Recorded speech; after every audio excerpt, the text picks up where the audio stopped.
इस समय सबसे बड़ी दिक्कत क्या है कि जो सब्जेक्ट हो चुके हैं और जो नहीं हुए हैं, इनके बीच का बैलेंस ही नहीं बन पा रहा है। तो ये सबसे बढ़िया तरीका है, आप इस पर काम करें। और जब हम टेस्ट दे रहे हैं तो अपनी स्कोर रेंज को पहचानें और उसके अकॉर्डिंग काम करें, ये ना कि कोई दूसरी डायरेक्शन में जाए। तो अब क्या क्या करना है इन सब चीजों में, अब एनालिसिस कैसे करें, तो चलो मैं वो भी बता देता हूं अब आपको। ये कुछ स्टेजेस हैं जहां पे आप अपने एरर्स को बिल्कुल बहुत ही अच्छे से कैटेगराइज करके अपनी प्रिपरेशन को एक नई डायरेक्शन दे पाओगे। यही एक तरीका है सीसेट को सबसे अच्छा करने का और हर एक टॉपिक पे काम करने का।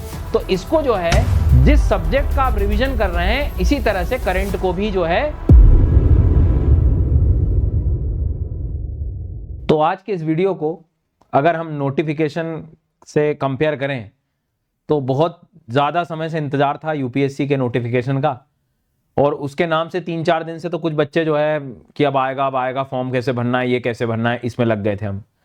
फिर अचानक जो है हुआ कि भैया नोटिफिकेशन तो आ नहीं रहा है, कुछ तो कारणों से जो है डिले हो गया, पोस्टपोन हो गया।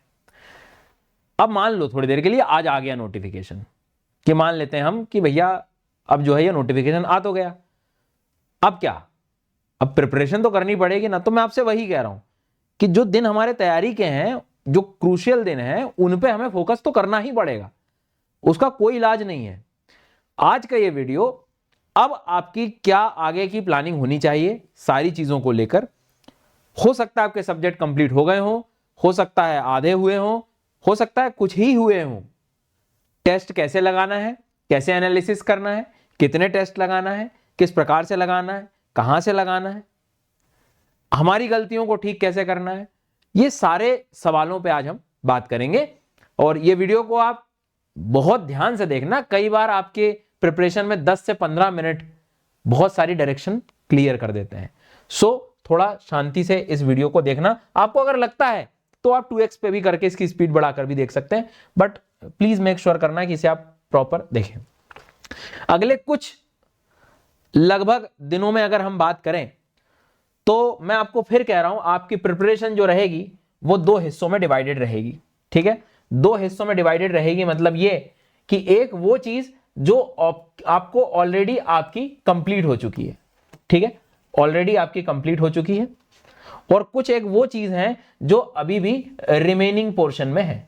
लेट्स अज्यूम कि कुछ बच्चों के सब्जेक्ट जैसे ज्योग्राफी मान लो हो गया, पॉलिटी हो गया, ऐसे कुछ मतलब सब्जेक्ट आपके लेट्स अज्यूम हो गए, लेकिन अभी भी मान लो मेरा बोले सर आर्ट कल्चर जो है वो रह गया, फॉर एग्जाम्पल, ऐसा अपन ने मान लेते हैं उदाहरण कि कुछ सब्जेक्ट्स आपके रह गए।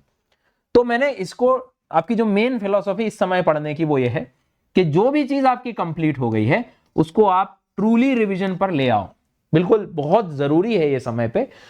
और नई लर्निंग पे आप कुछ इस तरह का पार्ट करो कि 30% अपना दिन का जो है वो आप नई चीजों में जा सकते हो। जैसे कुछ बच्चों का सीसेट रह गया होगा, डेली आप प्रैक्टिस कर रहे होंगे, आप एक स्लॉट मान लीजिए आर्ट कल्चर नहीं हुआ, हो सकता है साइंस टेक नहीं हुआ, हो सकता है एनवायरमेंट, उस पर काम करें। तो ये लगभग आपके दिन के 3-4 घंटे अगर इसमें जा रहे हैं तो रिमेनिंग पोर्शन जो हो चुका है उसके रिवीजन पे आप लगाएं। सो ये वो टाइम है कि इसमें बहुत सारे ऐसे बच्चे हैं जो नहीं हुआ है उस पर बहुत फोकस कर रहे हैं। मैं आपको कह रहा हूं ये ज्यादा फोकस करने के चक्कर में जो आपका हो चुका है वो रह जाएगा। सो रिवीजन के साथ हमें हमारी न्यू लर्निंग को आगे बढ़ाना है, ये वो वाला टाइम है बेटा। समझ आई मेरी बात? तो एक बात आपको अब क्लियर कर लेना है अपने दिमाग में कि जो सब्जेक्ट आपके हो चुके हैं, ठीक है, जो डन बिल्कुल क्लियरली हो गए हैं, उनको हमें रिवीजन पर लेकर आना है, ठीक है, ध्यान रखना है। और जो नहीं हुए हैं उनको पैरेलली साथ में, पूरा फोकस पूरा टाइम इधर मत लगाओ जो हो चुका, क्योंकि पता है क्या होगा, अगले 1-2 महीने में अगर इनमें आपने टाइम लगा दिया तो 2 महीने में ये सब निपट जाएगा। तो एक कंडीशन जो मैं आपको बताना चाह रहा था वो ये है, अब अगर आपको रिवीजन नहीं हो पा रहा है या टेस्ट नहीं समझ आ रहे हैं तो देखो मैं आपको एक बहुत बढ़िया चीज बता रहा हूं, अनअकैडमी ने इस बार बहुत यूनिक चीज लेके आए हैं, रिवीजन टेस्ट सीरीज आपके लिए लेकर आए हैं। ठीक है, अब ये सर क्या है रिवीजन टेस्ट सीरीज, मैं बता देता हूं। करीब 2,500 से ज्यादा हाई क्वालिटी क्वेश्चंस हैं। मतलब मैं तो अपने सब्जेक्ट की बात करूं, ज्योग्राफी एनवायरमेंट, तो बैठ के क्वेश्चन बनवाए हैं मैंने। सब्जेक्ट वाइज हैं पूरे, इसमें 8 सब्जेक्ट वाइज होंगे, मतलब पहले आप अपने सब्जेक्ट ठीक करते जाओ, और 22 फुल लेंथ टेस्ट होंगे। ठीक है, इसमें मतलब आप ऑनलाइन ऑफलाइन दोनों दे सकते हैं। ये इसका प्राइस पॉइंट है, आप आराम से देखो। मैं एक शेड्यूल थोड़ा सा आपको इसका बता देता हूं। जैसे 25 जनवरी से ये सेक्शनल टेस्ट चालू होंगे। पहले ancient medieval, art culture, geography, polity, IR, इस तरह से पूरे सब्जेक्ट अपने कवर होंगे। 25 तारीख से 1 मार्च तक ये ऑनलाइन। आप अपने रिवीजन को इस तरह से भी प्लान कर सकते हो ताकि फिर आपके ये टेस्ट हो जाए, ठीक है। इसके बाद में अगर हम बढ़े तो ये वाले जो टेस्ट होने वाले हैं ये पूरे ऑफलाइन टेस्ट है, मतलब इनके जो टेस्ट हैं वो आपको घर पे कुरियर से भिजवा दिए जाएंगे। जी हाँ, तो आप आराम से इन टेस्ट को, जो है फुल लेंथ टेस्ट है बेसिकली, ये पूरा सिलेबस रहेगा, इनको आप घर बैठ के भी जो है सॉल्व कर सकते हो। अगर नहीं भी बुला पा रहे हैं आप तो ऑनलाइन भी दे पाओगे, वो कोई दिक्कत नहीं है, बट ये चीज को जो है थोड़ा सा ध्यान रखना। तो अब ये सारी चीजें जो है आपको इसमें पूरे ये 8 subject wise 22 full length test with OMR, 11 GS के, 11 सीसेट के रहेंगे इसमें, ये बिल्कुल घर पे पहुंचा दिए जाएंगे आपको। ये सब प्राइस इस टेस्ट सीरीज का जो है ये, इसमें रिवीजन के साथ आप अपना पूरा अलाइन कर सकते हो। लेकिन अभी भी तुम्हारा कोर्स रह गया है, कुछ सब्जेक्ट रह गए हैं। तो अनअकैडमी का जो क्रैश कोर्स था और ये वाला जो टेस्ट सीरीज है, रिवीजन टेस्ट सीरीज, दोनों का कंबाइन अगर आप चाहो तो 7999 में ले सकते हो। 7999 में, जहां पर आपको subject wise prelim focus lectures मिल जाएंगे पूरे जीएस और सीसेट के, ठीक है। स्मार्ट शीट्स वगैरह ये सब कुछ है, टेस्ट वगैरह अलाइंड है और साथ में ये सारी चीजें आपके लिए अवेलेबल होंगी।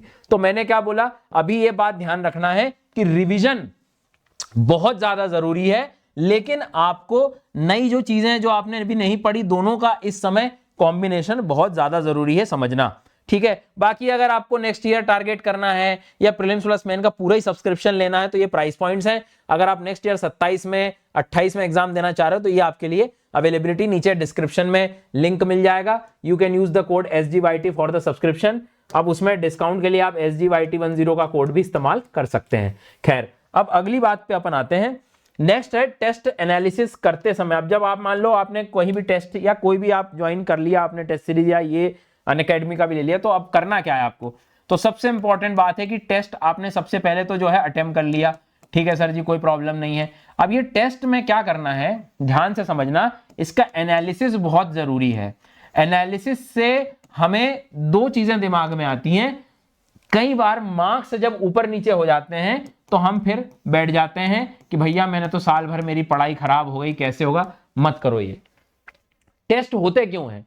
टेस्ट मेरी नजरों में होते हैं कि मुझे एग्जाम के पहले ही मिस्टेक्स समझ आ जाएं। तो कितनी खुशी की बात है ना यार मेरे लिए तो ये, कि जो गलती मैं एग्जाम में करने वाला था वो मैं यहीं पहले ही पता लग गई मुझे। पर नहीं, मैं तो तकलीफ में आऊंगा, मैं तो अपने आप को टेंशन में रखूंगा, मैं तो एंग्जाइटी में रखूंगा, मैं तो घबराऊंगा। तो आप ये रास्ता ले लो फिर आराम से, और इस रास्ते पे चले जाओ जहां प्रिपरेशन बिल्कुल खत्म होने वाली है। इससे अच्छा है कि अरे यार चलो खुशी मना लेता हूं, ये 15 गलतियां आज इस टेस्ट में हुई है मेरी, चलो एग्जाम की जगह पहले ही कर ली मैंने, अब एक काम करता हूं, इनको मैं सुधार लेता हूं। तो टेस्ट करना और एनालिसिस करना, जिसमें आप अपनी मिस्टेक्स को एनालाइज, मैं कह रहा हूं अगर आप 2 घंटे टेस्ट दे रहे हो, मैं तो कह रहा हूं नेक्स्ट डे आप एनालिसिस करो बढ़िया खुश होके, और एक एक चीज अपनी गलती जो है उस पर काम करो। अब उसमें भी एक काम ये कर सकते हो आप, ध्यान से सुनना मेरी बात। अगर आप फिर भी उसमें देखना चाहते हो कि अगर 60 से कम अपने मार्क्स आ रहे हैं, कई बार टेस्ट में ऐसा होता है, मैं कह रहा हूं कंटेंट में अभी भी काफी गैप है। आप 10-15 दिन थोड़ा ब्रेक ले लो और पूरा प्रॉपर रिवाइज करो उस सब्जेक्ट को, उसके बाद आपके सब्जेक्ट वाइज टेस्ट में, बहुत काम की चीज है बेटा ये, ठीक है। उसके बाद में अगर 60 से 80 मार्क्स आपके अगर आ रहे हैं तो आपके मानना बॉर्डर लाइन अभी भी रिवीजन की कमी लग रही है मुझे, आप अपनी छोटी छोटी गलतियों पे काम करो। और अगर आपको लग रहा है 80 से 100 आ रहे हैं, आप कुछ हद तक सेफ जोन में हो, लेकिन फिर भी आपको अपनी एक्यूरेसी पे काम करना चाहिए। अपने जो गेसिंग वर्क है थोड़ा सा उस पर काम करो, मतलब क्वेश्चन जितना आपको लग रहा है उतना ही आप अटेम्प्ट करो। ये कुछ एक ऐसे मेरे हिसाब से मैंने एक स्केल बनाया हुआ है जहां पे आप अपनी स्थिति को जाने। लेकिन ये सब बेकार है कब? जब अरे मेरे तो मार्क्स कम आ रहे हैं, मेरा तो कुछ हो ही नहीं रहा है, तो फिर रुक गई सारी चीजें। इंस्टेड ऑफ अपने आप को पहचानो, मैं तो कह रहा हूं 20 नंबर भी आए तो अपनी स्थिति को देखो, कंटेंट अगर गैप है तो उसको कवर करो। ये सबसे बेहतर है, आप अपने आप को ही जान पाएंगे, मैं भी नहीं बता पाऊंगा, मैं बस आपको ये स्किल्स दे सकता हूं। आप अपनी स्थिति को पहचानो, बस मैं ये जरूर बताऊंगा कि उस दिशा में मत जाना कि मेरा तो जो है पता नहीं होगा कि नहीं होगा, नहीं, हर दिन आपको एक एक दिन जो है अपना एक अच्छी दिशा की तरफ बेटा ले जाना है, ठीक है। अब बात करेंगे हम एरर रिडक्शन की। जब धीरे धीरे आप अपने एरर्स पर काम करने लगोगे ना, मैं हमेशा कहता हूं डैम बनाओ। ये क्या है डैम? डायरी ऑफ मिस्टेक्स बनाओ, ठीक है। अब ये डायरी ऑफ मिस्टेक्स में अपने को करना क्या है, तो एक कॉपी रहेगी जिसमें आपने जो भी टेस्ट लगाए हैं, जो भी मिस्टेक्स हैं, उनको आप लिखते चले जाओ। भाई खुद भी सोचो, 15 दिन पहले जो टेस्ट कभी आपने लगाया होगा उसकी गलतियां कैसे याद रहेंगी आपको? नहीं रहेगी। तो एरर रिडक्शन ऐसे ही होता है, आप अपनी मिस्टेक्स पर बार बार काम करो, दोबारा ना हो। अब उसमें आप ऐसा भी कर सकते हो, जैसे उदाहरण के तौर पे अगर कोई मतलब उसकी कैटेगरी देखो एरर्स की, आपको लग रहा है कि कोई कॉन्सेप्चुअल पार्ट में दिक्कत है, तो आप दोबारा फिर से रीस्टडी करो यार वो टॉपिक। मतलब ये सब बहुत एनालिसिस इस तरह से किया जाता है टेस्ट का, ऐसा नहीं टेस्ट देके छोड़ दिया। अगर फैक्चुअल है तो फिर से पूरे फैक्ट्स, अपने जो नोट्स बनाए होंगे आपने, लिखे होंगे, उनको रिवीजन का इशू है। आपको लग रहा है छोटी सी गलती हो गई, तो कई बार हो सकता है रीडिंग करते समय थोड़ा सा केयरलेसनेस हो गई होगी, भाई ठीक है, तो थोड़े जो केयरलेस रीडिंग जो है उसकी कहानी को थोड़ा सा हमें कम करना है, थोड़ा प्रैक्टिस और आप करोगे तो फोकस से चीजें बेहतर कर सकते हो। फिर ये कई बार गैस वर्क जो है गलत हो जाता है कि सर मैंने तो वो ऑप्शन वही वाला चूज किया जो गलत हो गया वही। तो मेरा मतलब ये है कि आप एलिमिनेशन टेक्निक जो है ये इंप्रूवमेंट के काम। अब देखो ये सवाल आएगा कैसे इंप्रूव करें, तो ये टेस्ट देके ही होगा, बार बार उन गलतियों को पहचान के ही होगा। उन गलतियों को लिखो, उन गलतियों को देखो कि इस तरह की चीजें दोबारा अब नहीं होंगी। अगर सिर्फ तुम एनालाइज करके बिना गलतियों को लिखोगे तो वो भूल जाओगे सर, और जब अगर भूल जाओगे तो दोबारा दूसरे फॉर्म में जब आएगा तो डेफिनेटली फिर से गलत हो जाएगा वो। तो इन पे अपने को काम जो है करना है। उसके बाद में सब्जेक्ट वाइज ब्रेकडाउन, सही बात है, आप सब्जेक्ट वाइज भी अपनी गलतियों का अलग ब्रेकडाउन करें, और जब सब्जेक्ट रिवाइज करें तो इन चीजों पर फोकस करें। और सबसे इंटरेस्टिंग बात, टाइम मैनेजमेंट भी कई बार देखना, कभी कभी किसी साल के पेपर में ज्यादा बड़े बड़े स्टेटमेंट्स आने लगे हैं। लास्ट ईयर ऐसे हुआ था, तो कुछ बच्चों को तो टाइम भी कम पड़ गया था। तो इन बातों को जो है अपने को ध्यान रखना है। तो इस समय आपको प्रॉपर जो है टेस्ट को एनालाइज भी कर सकते हो। तो देखो हमने सबसे पहले क्या बोला, मैंने आपको ध्यान से देखो कि आप रिविजन और नई लर्निंग का स्लॉट हमेशा बना के रखो, दोनों का बैलेंस बहुत जरूरी है। टेस्ट लगाओ, इस समय टेस्ट लगाने हैं आपको। टेस्ट सीरीज नहीं मिल रही है, मैंने आपको अनअकैडमी का रिवीजन सीरीज टेस्ट सीरीज जो चालू हो रही है वो बता दिया प्रॉपर्ली, उसका आप कम से कम जो है, और सबकी नीचे लिंक मिल जाएगी। And the next and the last most important thing is consistency.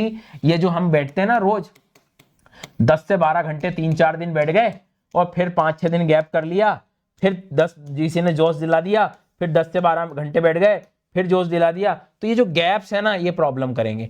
इनको कनेक्ट करो कंसिस्टेंसी की मदद से। जी सर, और यही तोड़ है। और इस समय अगले आने वाले 2-3 महीने इतने ज्यादा क्रूशियल है। और अगर आप पता है अपनी सारी प्रिपरेशन इस तरह से डिवाइड करोगे, ऐसे कैटेगराइज करोगे, एरर रिडक्शन करोगे, उनको लिखोगे, इनमें व्यस्त अगर रहोगे ना, तो मैं कह रहा हूं आपकी मतलब पूरी प्रिपरेशन बिल्कुल सही दिशा में चली जाएगी। ठीक है, तो इस बारे में जो है अपने को ध्यान रखना। अब क्या होगा, अब बारी आती है सीसेट की आपके। अब सीसेट में क्या होगा, मैं स्टेप्स बता देता हूं। सीसेट में जनरली हम क्या करते हैं, पहला स्टेप अपनाते हैं कि क्लास देख लेता हूं, फिर मैं क्या करता हूं, कोई भी क्वेश्चन की शीट जो है वो सॉल्व कर लेता हूं। अब वो शीट में मान लो 200 क्वेश्चन है, तो मैं ज्यादा से ज्यादा 70-80 तक करता हूं, और फिर कि चलो ठीक है, क्योंकि नेक्स्ट डे सेकंड क्लास हो जाती है मेरी।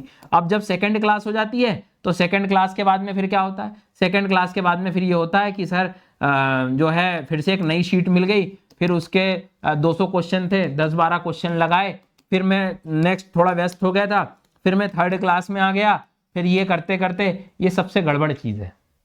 मैं तो कह रहा हूं अगर क्लास आपके हाथ में है तो आप पहली क्लास देख लो, ठीक है, मतलब कोई एक टॉपिक आपका कवर कर लो, क्लास देखने के बाद वो जो 200 क्वेश्चन की शीट लगा लो, और अभी रुको मत, 2 से 3 दिन और लो, और इस टॉपिक को बेस्ट बनाओ, अलग अलग जगह से क्वेश्चन लगाओ, और कम से कम 1000 क्वेश्चन तक ले जाओ। 1000 मतलब ये कि जब तक तुम्हें लग नहीं रहा हो कि सारे प्रकार के क्वेश्चन मेरे सॉल्व होने लगे, भले इसमें 5 दिन दे दो आप एक टॉपिक में, ये अच्छा हो जाए ना, जब तुम सेकंड क्लास में एंट्री लो अपनी, कोई प्रॉब्लम नहीं, आप ऐसा भी कर सकते हो। या सेकंड क्लास का मतलब सेकंड टॉपिक तब पढ़ो जब पहला बहुत अच्छे से हो जाए। अपने आप को समय में मत बांधो कि एक दिन में खत्म करना है, नहीं, आप 3-4 दिन लो ना यार। तो सीसेट में सबसे बढ़िया तरीका मैं कह रहा हूं ये है, इस समय अगर आप अपनी एक नई दिशा देना चाहते हो तो सीसेट कि एक टॉपिक को कुछ दिन दो, पूरा हर एस्पेक्ट के क्वेश्चन प्रैक्टिस करो, क्या गलती हो रही है उस पर काम करो ना यार, क्यों नहीं बन रहा है वो, बिल्कुल बनेगा। सही है, ठीक है, एक बार सॉल्यूशन देख लिया ना, कोई बात नहीं, इस तरह के क्वेश्चन अब नहीं होंगे गलत मेरे से। फिर आप सेकंड वाले पे आओ, फिर तीसरे वाले पे आओ। तो मैंने, अगर आपने स्टार्टिंग से देखा तो नया क्या पढ़ना है, पुराने का रिवीजन कैसे करना है, आपका दिनचर्या वो लगभग एक्सप्लेन करी कि सीसेट के लिए दो, रिवीजन के लिए दो, जो पुराना कम से कम 2 स्लॉट रिवीजन के निकालो, 2 सब्जेक्ट भले रिवाइज करो, एक नया पढ़ो और उसके बाद में करंट अफेयर्स पे फोकस करो। करंट अफेयर्स भी क्या करो, आप मान लीजिए कि अब दिमाग में आया कि सर करंट अफेयर्स में इस समय कैसे करूं कवर, तो मैं आपको फिर बताने जा रहा हूं। एक तो ये चैनल तुम जो है भैया फॉलो कर लेना। कारण क्या है उसमें कि करंट अफेयर्स, तो करंट अफेयर्स में आप जो भी सब्जेक्ट रिवाइज कर रहे हो ना, उसी का ही, जो भी सब्जेक्ट का रिवीजन चल रहा है उसी सब्जेक्ट को उठाओ और लास्ट 1 ईयर का पूरा, मतलब करीब करीब मार्च से लगाकर कम से कम अभी तक हर मंथ की मैगजीन से मार्च, अप्रैल, मई, जून, जुलाई, उसमें से सिर्फ वो वाला सब्जेक्ट चूज करो आप। जैसे मान लो पॉलिटी का रिवीजन कर रहे हो आप, तो पॉलिटी मैगजीन से पॉलिटी के सेक्शन से बस आप उतना रिवाइज, मतलब साल भर का पूरा सब्जेक्ट वाइज आप पढ़ो। तो और उधर से स्टार्ट करना मार्च से लगा के इधर एंड, तब चीजें जो है बेहतर जाएंगी। तो इस तरह से आप, मैं कह रहा हूं ये सारी चीजें करो, भरोसा रखो चीजें आपकी बहुत बेहतर हो जाएंगी। रिवीजन, सीसेट, करंट अफेयर्स, नई चीजें सब प्लानिंग मैंने आपको बता दी। इस तरह से अगर आपकी प्रिपरेशन अभी इस समय चलेगी तो बहुत सही समय है। और मैंने आपको बता दिया ये टेस्ट सीरीज आई है भैया, इसका बेनिफिट आप ले लो, ये पूरे टेस्ट शेड्यूल का आपको मैंने दे दिया है। और अगर आप देखो तो मात्र और मात्र जो है सिर्फ 2000 में ही आपको मिल रही है। ऑनलाइन ऑफलाइन दोनों आपके पास ऑप्शंस हैं, बहुत अच्छी क्वालिटी के क्वेश्चंस हैं। और दोनों चीजें अगर चाहिए हो तो ये सेपरेटली इसका आप लोग ले सकते हो। बाकी तो अनअकैडमी का एक बार सब्सक्रिप्शन अगर आप ये ले लेते हो तो ये सारी चीजें आपको वैसे ही अवेलेबल हो जाएंगी। खैर बाकी और कोई भी डाउट हो तो कमेंट सेक्शन बता देना, आने वाले समय बहुत अच्छे वीडियोस आने वाले हैं। Thank you.